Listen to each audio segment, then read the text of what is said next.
আজকের ডেটে আমরা টোটাল 4খানা নতুন আপডেট, যেটা ত্রিপুরা রাজ্যের সকল অংশের যে কর্মচারী বা বেকার চাকরিশী ভাই বোনের জন্য নিয়ে এসেছি। প্রথম আপডেট হলো 10,323 যে অ্যাকাউন্ট যেগুলো এখনও পর্যন্ত অ্যাক্টিভ আছে সেগুলি মুছার বা ডিসমিস করার সিদ্ধান্ত গ্রহণ করা হয়েছে। কোশ্চেন হলো এখনও অ্যাক্টিভ থাকে কি করে? সত্যি কি 10,323-এর ব্যাপারটা আরও ক্রিটিক্যাল পজিশনে গিয়ে দাঁড়িয়েছে? 2 নাম্বার, ত্রিপুরা রাজ্যে সরকারি চাকরিতে অযোগ্যদের নিয়োগ চলছে যোগ্য প্রার্থীদের বঞ্চিত করে, অর্থাৎ কারাপশান এর নতুন একটা নিউজ উঠে এসেছে। যোগ্য প্রার্থীদের চাকরি না দিয়ে অযোগ্য প্রার্থীদের ধরে ধরে চাকরি দেওয়া হচ্ছে। চাকরিতে কেলেঙ্কারি ঘটনা ধরা পড়েছে। বেতনের জন্য বঞ্চিত হচ্ছে, সময়ের বেতন সময়ে পাচ্ছে না, সমকাজে সমবেতন পাচ্ছে না, বেতন বঞ্চিত ত্রিপুরা রাজ্যের চুক্তিবদ্ধ বা অনিয়মিত কর্মচারী যারা আছে তারা। আরেকটা আপডেট যেটা এসেছে, কর্মচারীদের জন্য নতুন নিয়ম এসেছে, নতুন আপডেট এসেছে। নতুন নিয়মে কি কি করতে হবে, কর্মচারীদের দক্ষতা ভিত্তিতে এমও যে সই হয়েছে সেখানে কি বলা আছে, সবগুলো বিষয় নিয়ে আমরা আছি। প্রথমে আমরা 10,323-এর যে ব্যাপারটা সেটা এক নজরে দেখে নিই, এরপর ধাপে ধাপে আমরা সবগুলো আপডেটে আছি। 10,323 অ্যাকাউন্ট মুছার নির্দেশ দেওয়া হয়েছে। এখনও সরকারি ট্রেজারিতে জীবিত চাকরিত 10,323। ট্রেজারির মাধ্যমে সরকারি কর্মচারীদের বেতন হয়। যারা অ্যাক্টিভ কর্মচারী আছে তাদের নাম ট্রেজারিতে থাকবে, যারা চাকরি নেই তাদের নাম ট্রেজারিতে অটোমেটিক সেটা মুছে যাবে। কিন্তু 10,323 শিক্ষকের নাম কিন্তু এখনও ট্রেজারিতে আছে, ট্রেজারিতে তাদের নাম কিন্তু এখনও রয়ে গেছে। 2021 সাল থেকে তাদের অ্যাকাউন্টে বেতন না ঢুকলেও রহস্যজনক গত 4 বছর ধরে ট্রেজারিতে এই শিক্ষকের অ্যাকাউন্ট মোছা হয়নি। অর্থাৎ অন্যান্য কর্মচারীর মতো এই শিক্ষকদের অ্যাকাউন্টগুলিও সচল ছিল। 10,323 শিক্ষকরা এই বিষয়ে নিয়ে বহুবার আন্দোলন করেছিল, কিন্তু হঠাৎ করে ট্রেজারির নির্দেশ গেল 10,323 শিক্ষকের অ্যাকাউন্টগুলি মুছে ফেলতে। উপর আধিকারিক থেকে এই নির্দেশ পেয়ে বেকায়দায় পড়েছে ট্রেজারি কর্মীরাও, কারণ একসাথে এত অ্যাকাউন্ট মুছে ফেলা স্বল্প সময়ের মধ্যে কোনোভাবেই সম্ভব নয়। তাহলে এই অ্যাকাউন্টগুলি এতক্ষণ অ্যাক্টিভ ছিল কেন? 10,323 নিয়ে সরকার কোনো সদুত্তর বা সঠিক চিন্তাভাবনা করছে না, এই কোশ্চেনটা চলে আসে। কর্মচারীদের বা বর্তমান সরকার আসার আগে, ক্ষমতা আসার আগে 10,323 শিক্ষকদের সমস্যার সমাধানে প্রতিশ্রুতি দিয়েছিল। আসামি মুখ্যমন্ত্রী হিমন্ত বিশ্ব শর্মা এই প্রতিশ্রুতি দেওয়ার সঙ্গে সঙ্গে ঘোষণাও করেছিলেন তারা ব্যর্থ হলে এই বিষয়টি যেন বারবার টিভিতে প্রচার করা হয়, বারবার যাতে ঘুরিয়ে ফিরে যেতে চালানো হয়। যদিও এই শিক্ষকরা বঞ্চিত থেকেই গেলেন। 10,323 শিক্ষকের নেতা কমলদেব দাবি করেছেন তাদের চাকরি যায়নি, তাই তো অ্যাকাউন্টগুলি এখনও ট্রেজারিতে অ্যাক্টিভ আছে। যদি চাকরি যাওয়ার থাকতো তাহলে তো অ্যাক্টিভ থাকার প্রশ্ন হতো না। সবাইকে কেন সিঙ্গেল হাতে টার্মিনেশন লেটার দেওয়া হয়নি? অফার তো সবাইকে সিঙ্গেল হাতে দেওয়া হয়েছে, টার্মিনেশন বলে সিঙ্গেল হাতে দেওয়া হয়নি কেন? কোনো কি আইনের মানে খারাপ বা আইনের যে ব্যাড যে চেহারাটা সেটা ব্যবহার করে কি চাকরি থেকে তাদের বরখাস্ত করা হয়েছে? কাউকেই ছাঁটাই করা হয়নি সিঙ্গেলভাবে। এমনই কোনো শিক্ষক সরকারি কর্মচারীদের মতো ট্যাক্সও কাটা হয়। স্নাতকোত্তর শিক্ষায় রেখাদেশের চলতি অর্থবছর ট্যাক্স কেটে নেওয়ার মেসেজও এসেছে। এগুলি থেকে পরিষ্কার এখনও চাকরি রয়ে গেছে তাদের। তিনি শিক্ষা দপ্তর 10,300 শিক্ষকের পূর্ণ বলের দাবিও করেছেন, কারণ আইনত যে বক্তব্য তাদের চাকরি এখনও যায়নি। এটা 10,323 নিয়ে যে আপডেটটা উঠে এসেছে সেই আপডেটটা আমরা সবার সামনে তুলে ধরলাম। 10,323 শিক্ষকের প্রতি আমাদের আগেও খুব আন্তরিকতা ছিল, এখনও আছে, কারণ প্রচুর ছেলেমেয়ে আছে যারা 10,323 শিক্ষকের আন্ডারে স্কুলে বিদ্যালয়ে পড়াশোনা করে এখন তারা সমাজে প্রতিষ্ঠিত। 10,323 শিক্ষকের সবাই তো অযোগ্যর তালিকায় ছিল না, সেখানে যোগ্য প্রার্থীও চাকরি প্রার্থীও ছিল। যোগ্যদের চাকরিটা অবশ্যই বাঁচানো যেত যদি সরকার বা তৎকালীন শিক্ষা দপ্তর যদি সঠিক পথে এগোতো। সরকারি কর্মচারীদের দক্ষতা বৃদ্ধির জন্য এমও সই হয়েছে। এখন সরকারি কর্মচারীদের দক্ষতা বৃদ্ধির জন্য এমও সই বলতে এখানে কী বোঝানো হচ্ছে আমরা যদি জানার চেষ্টা করি। দেখো, এখন টেকনোলজির যুগ, প্রত্যেকটা অফিসে ফাইলিংয়ের কাজ শুরু হয়ে গেছে, অফিসের কাজ শুরু হয়ে গেছে, এবং HRMS পোর্টাল আলাদা করে সব এসে গেছে, ট্রেজারি ফাংশন চলে এসেছে। এখন আর অফলাইনে কোনো কাজ হয় না বললেই চলে। কোনো ফান্ডের ফাইল থেকে শুরু করে সমস্ত ফাইল অফিসে পাঠাতে হয়, অফিসারতে সব কিছু অফিসে পাঠাতে হয়। এখন আর ফাইল করে গাদা ফাইল বানিয়ে এই টেবিল থেকে সেই টেবিলে ছুটতে হয় না, ওই টেবিল থেকে সেই টেবিলে ছুটতে হয় না। HD অফিস থেকে আমাদের যে এক্সিকিউটিভ ইঞ্জিনিয়ার, অ্যাসিস্ট্যান্ট ইঞ্জিনিয়ার থেকে এক্সিকিউটিভ ইঞ্জিনিয়ার প্রফেসর ধরতে হয় না, BDO থেকে HDM ধরতে হয় না। ভিডিও একটা ফাইল যদি এইচডিএমে পাঠাতে হয়, ভিডিও ইউপিএস থ্রুতে পাঠিয়ে দেবে, ইউপিএস থ্রু পোর্টালে পাঠিয়ে দেবে, এইচডিএম থেকে ডিএম ইউপিএস পোর্টালে পাঠিয়ে দেবে, সঙ্গে সঙ্গে ডিএমের কাছে চলে যাবে, ডিএম থেকে ইঞ্জিনিয়ার মানে উপরে গ্রাউন্ড লেভেল থেকে উপরে সমস্ত ফাইল ইউপিএসের মাধ্যমে যায়, উপর থেকে গ্রাউন্ড লেভেলে সমস্ত ফাইল ইউপিএসের মাধ্যমে আসে, মানে একটা ট্রান্সপারেন্ট সিস্টেম। ইউপিএস তো সেন্ট্রাল গভর্নমেন্টের প্রজেক্ট, ট্রান্সপারেন্ট সিস্টেম অনুযায়ী সব কাজ হচ্ছে। তো এই যে কাজটা কম্পিউটার এত জনপ্রিয়তা বেড়ে গেছে, স্ক্যানিংয়ের ব্যাপারে গেছে, কারণ প্রচুর ডকুমেন্ট স্ক্যানিং করতে হয়, তারপর এটা ফাইলিং করতে হয়, মানে ইউপিএসে কাজটা করতে হয়, তারপরে ট্রেজারি ফাংশন যা আছে সব এইচআরএমএস পোর্টাল সমস্ত কিছুই অনলাইনে হয়ে গেছে এখন।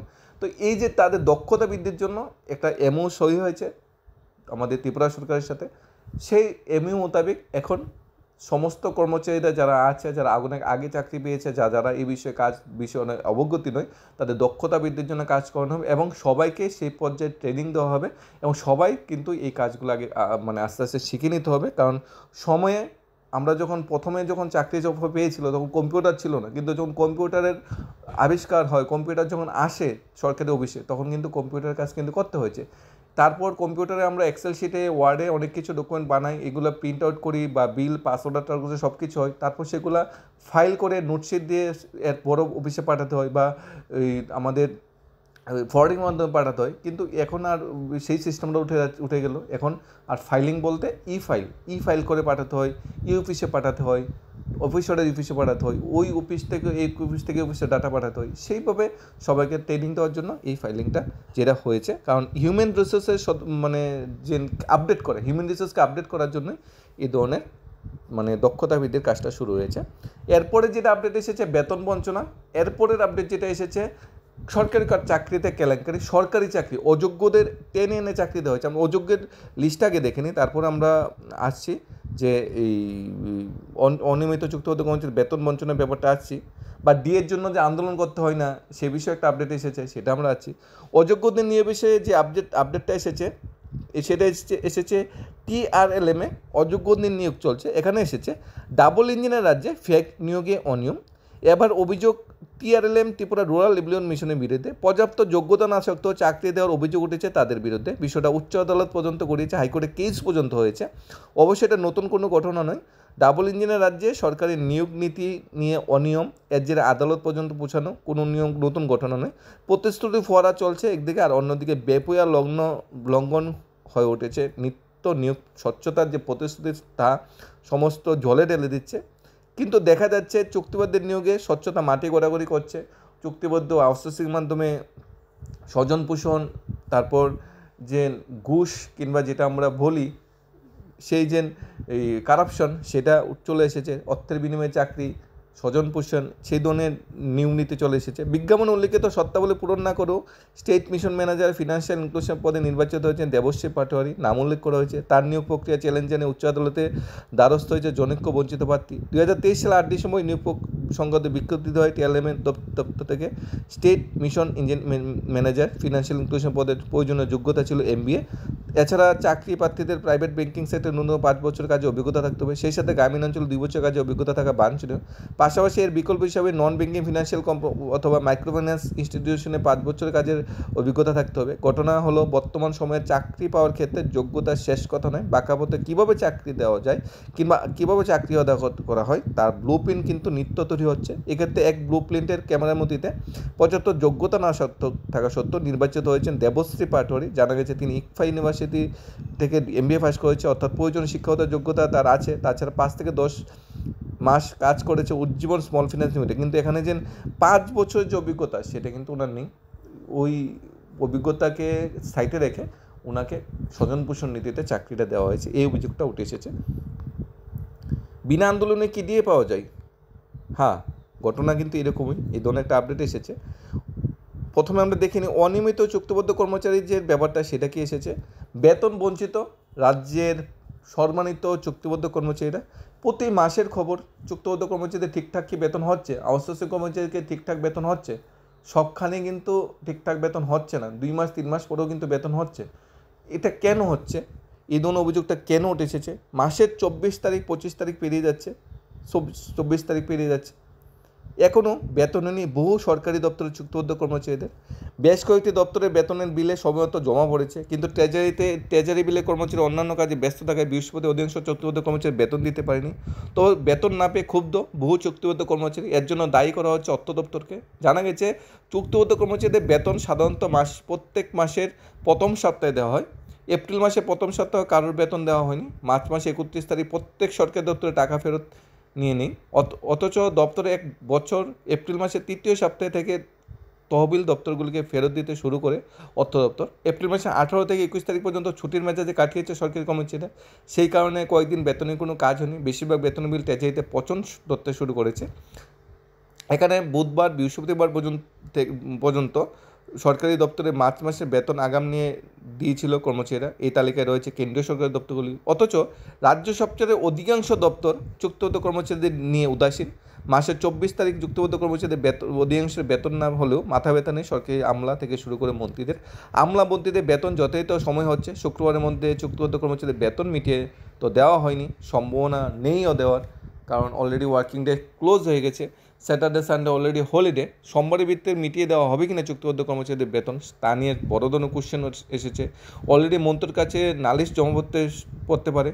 এর জন্য এই বছর এপ্রিল মাসে সরকারি দপ্তরগুলিতে চুক্তিবদ্ধ কর্মচারীর প্রতি বেতন না দিয়ে তাদের সমস্যা ফেলে দিলে বিজেপি দল থেকে শুরু করে কর্মচারী সংগঠনগুলো কিন্তু কোনো বক্তব্য নেই। চুক্তিবদ্ধ আউটসোর্সিং কর্মচারীদের বেতন প্রতি মাসেই এ ধরনের ডিলেমি হচ্ছে, যেখানে নিয়মিত সরকারি চাকরিজীবী যাদের বেতন প্রতি মাসে 1 তারিখ হয়ে যাচ্ছে, ইভেন অনেক সময় মাসে 31 তারিখ হয়ে যাচ্ছে, কিন্তু চুক্তিবদ্ধ বা আউটসোর্সিং কর্মচারীদের বেতন কিন্তু প্রতি মাসে ঠিকঠাক হচ্ছে না। এবং সমকাজে সমবেতনের যে প্রসেসটা সেটাও কিন্তু সেখানে লঙ্ঘন করা হচ্ছে। চাকরি তো সবাই সরকারি কর্মচারী, সবাই সরকারের সহযোগিতা করতে চাকরিতে যোগদান করেছে, একেবারে শ্রেষ্ঠ তীব্র উন্নয়নের চাকরিতে যোগদান করেছে। তাহলে কেন এখানে অনিয়মিত কর্মচারীরা দিনকে দিন বঞ্চিত হবে? কেন তাদের ন্যায্য অধিকার সেটা তাদের হাতে দেওয়া হবে না? কেন তাদের সমকাজে সমবেতন আর বেতন যতই বেতনের বেতনটা সঠিক সময় হাতে পৌঁছানো হবে না? সেই নিয়ে কিন্তু কোশ্চেন চলে এসেছে, সেই নিয়ে কিন্তু অলরেডি কথাবার্তা চলছে। এবং এই বিষয়ে কিন্তু সরকারের একটা পজিটিভ চিন্তাভাবনা রাখার দরকার উচিত, কারণ সবাই কিন্তু ত্রিপুরা রাজ্য সরকারের কর্মচারী। বিনা আন্দোলনে নিয়ে আরেকটা প্রতিবেদন উঠে এসেছে। প্রসঙ্গ এখানে টানা হয়েছে কর্মচারীদের দাবি দেওয়া। বিনা আন্দোলনে ডিএ অন্যান্য সদস্যদের অস্তিত্বের জানান দিতে মাঠে নেমেছে ফেডারেশন। এমনও আমাদের বিগত সরকারের বাম সমর্থিত যে কর্মচারী সংগঠন এতটা এপটিক নয়, ফেডারেশনের ভিতরেও 2টা পার্ট হয়ে গেছে। তাই কর্মচারীদের পক্ষে কথা বলার জন্য বিরোধী সংগঠন বর্তমানে প্রায় নেই বললেই চলে। ফেডারেশন মাঝে মাঝে মাথা চেয়ে দিয়ে একটু ওঠার চেষ্টা করে, কিন্তু সরকারের যে শক্তিশালী কর্মচারী সংগঠনগুলোর সাথে কিন্তু পেরে উঠতে পারছে না। একটা সময় বিশেষ করে বামপন্থী শাসনকারী রাজ্যের প্রায় প্রত্যেকটা সময়ই কর্মচারী আন্দোলনের একটা হিড়িক লেগে থাকতো, প্রায় সময় আন্দোলন হতো। কিন্তু বর্তমান সময়ে কিন্তু এসমা বা অন্যান্য বই কিন্তু রাজনীতিতে সেই আন্দোলন হয় না। শুধুমাত্র পোস্ট অফিস চুবনেই কংগ্রেসের কর্মচারী ফেডারেশন নয়, মাঝে মধ্যে রাজধানীর রাজপথে দেখা যেত হগবর কর্মচারী সংগঠনকেও। যদিও কর্মচারী দুটি সংগঠনের দাবি দেওয়া আদায়, বিশেষ করে বকেয়া মহাজ্ঞা আদায়ের ধরন ছিল সম্পূর্ণ ভিন্ন। ফেডারেশনের পক্ষ থেকে মহাজ্ঞা সহ অন্যান্য দাবি দেওয়ার লক্ষ্যে তাদের নিশানায় ছিল বামপন্থী সরকার, অন্যদিকে হগব কর্মচারী সংগঠন দাবি দাদের লক্ষ্যে তাদের নিশানায় ছিল কেন্দ্রীয় সরকারের দিকে। অর্থাৎ কেন্দ্রীয় বঞ্চনার জিগির তুললে কর্মচারীদের বঞ্চনা করা হয়েছে। সেই বঞ্চনার বিপরীতে গিয়ে সেই বঞ্চনার দূরীকরণে 2018 সালে বর্তমান সরকারকে প্রতিষ্ঠিত করা হয়। বর্তমান সরকার প্রতিষ্ঠিত করার পর যে স্বপ্ন সপ্তম বেতন কমিশন, সমকাজে সমবেতন, অনিয়মিত চুক্তিবদ্ধ নিয়মগুলো, ফিক্সড পে নিয়মিতকরণ, সেন্ট্রালে কেন্দ্রীয় হারে বেতন, এক দেশ এক বেতন কাঠামো, সেটা কিন্তু এখনও স্বপ্নের মতো দেখা যাচ্ছে। প্রায় সময় মন্ত্রী থেকে মিনিস্টার সবাই বলে যাচ্ছে বিনা আন্দোলনে ডিএর ব্যবস্থা করবে, ডিএর জন্য আন্দোলন করতে হবে না। কিন্তু দেখা যাচ্ছে ডিএ যেটা বছরে 2বার দেওয়া দরকার, সেই 2বার ডিএর যে রীতিনীতি সেটা হারিয়ে গেছে। আর ডিএ যেটা জুলাই এবং জানুয়ারিতে দেওয়ার কথা, সেটা কিন্তু আস্তে আস্তে তার ডেট অফ এফেক্টটা চেঞ্জ হচ্ছে। জুলাইয়ের ডিএ নভেম্বর এফেক্ট দিচ্ছে, জানুয়ারির ডিএ এপ্রিল এফেক্ট দিচ্ছে। সেই নিয়ে কিন্তু বারবার কোশ্চেন উঠে এসেছে। এন অবস্থায় ত্রিপুরা কর্মচারী ফেডারেশন জ্যাকসনকে নিজেদের অস্তিত্বের জানান দিতে গিয়ে কিছু রদ্দিমাখা দাবি দেওয়া নিয়ে কৃষি দপ্তর অধিকর্তা ডক্টর ফণীভূষণ জমাতিয়ার কাছে ডেপুটেশন মিলিত হয়। বুধবার তারা এই ডেপুটেশন দেয়। ডেপুটেশনকালে তাদের যে দাবি দেওয়া উল্লেখ করা হয়েছে তা মূলত রুটিন মাফিক দাবি দেওয়া, যে কোনো কর্মচারী সংগঠনের পক্ষে এই সমস্ত দাবি উত্থাপন করা বিষয়টি স্বাভাবিক। তো অবশ্যই কবিতা দাবি করলে ন্যায্য, যেমন 15 বছর যাবৎ কর্মরত অনিয়মিত কর্মচারীদের নিয়মিত করা, কৃষকদের চাহিদা মতো সার, কীটনাশক ওষুধ, উন্নত মানের বীজ সরবরাহ করা। শুধু তাই নয়, কৃষক কল্যাণে কৃষকদের জন্য মানে অত্যাধুনিক ব্যবস্থা করা বা হিমঘর ব্যবস্থা করা, সব কিছু নিয়ে এই দাবি দেওয়া পেশ করা হয়েছে। আমরা দেখেছি ফেডারেশন জ্যাকসন গেট কিছুদিন পরপরই বিভিন্ন দাবি দেওয়া নিয়ে অফিসারের সাথে একত্রিত হয়, কিন্তু দাবি দেওয়া নিয়ে একত্রিত হওয়া আর আন্দোলন করা, প্রটেস্ট করা এবং কর্মচারীদের প্রাপ্য অধিকার ছিনিয়ে আনা সরকার থেকে, তার ভিত্তিতে কিন্তু আকাশ পাতাল তফাৎ। বর্তমানে বিরোধী এমন কোনো স্ট্রং কর্মচারী সংগঠন ত্রিপুরা যে নেই বললেই চলে, যারা সরকারকে ডাইরেক্ট কোশ্চেন করতে পারবে কেন আমরা 10,330 ইস্যুটা সলিউশন হয়নি, কেন কর্মচারীদের জন্য দিনে দিনে নতুন নিয়মকানুন, নতুন মানে প্রযুক্তি আসছে যা কর্মচারীর সে অনুযায়ী নতুন লুক নিয়োগ হচ্ছে না, পরিকাঠামো গড়ে তুলছে না, কেন চুক্তিবদ্ধ কর্মচারীরা সময়ে বেতন পাবে না, কেন সেন্ট্রালে 22% দিয়ে বকে থাকবে, কেন ফিক্সড পে নিয়মিতকরণ করাচ্ছে না, কেন চুক্তিবদ্ধ অনিয়মিত কর্মচারী নিয়মিতকরণের যে রুলসটা ছিল সেটা মানে যেটা ছিল বা যে প্রতিশ্রুতি ছিল সেটা পালন করা হয়নি, সেই বিষয়ে বড় ধরনের কোনো কর্মচারী সংগঠন, বিরোধী কর্মচারী সংগঠন বর্তমানে সরকার নেই বললেই চলে, যারা সরকারকে বারবার কোশ্চেন করবে। আর বেশিরভাগ কর্মচারী যারা আছে তারা সেই আগের মতো আন্দোলনের উৎস বা আন্দোলনের তথ্য খুঁজে পাচ্ছে না, কারণ বর্তমান সময়ে কর্মচারীদের জন্য এসমাম অন্যান্য রুলস এতটা কঠোর হয়ে গেছে যে কিছু আন্দোলন করতে গেলে যে সরকার বিরোধী তকমা নিয়ে হয়তো ট্রান্সফার বা অন্যান্য বই তো থাকতেই পারে। তাই সবাই বর্তমানে মানে অবহেলিত, বঞ্চিত হচ্ছে ভিতরে, কিন্তু তা প্রকাশ করতে পারছে না।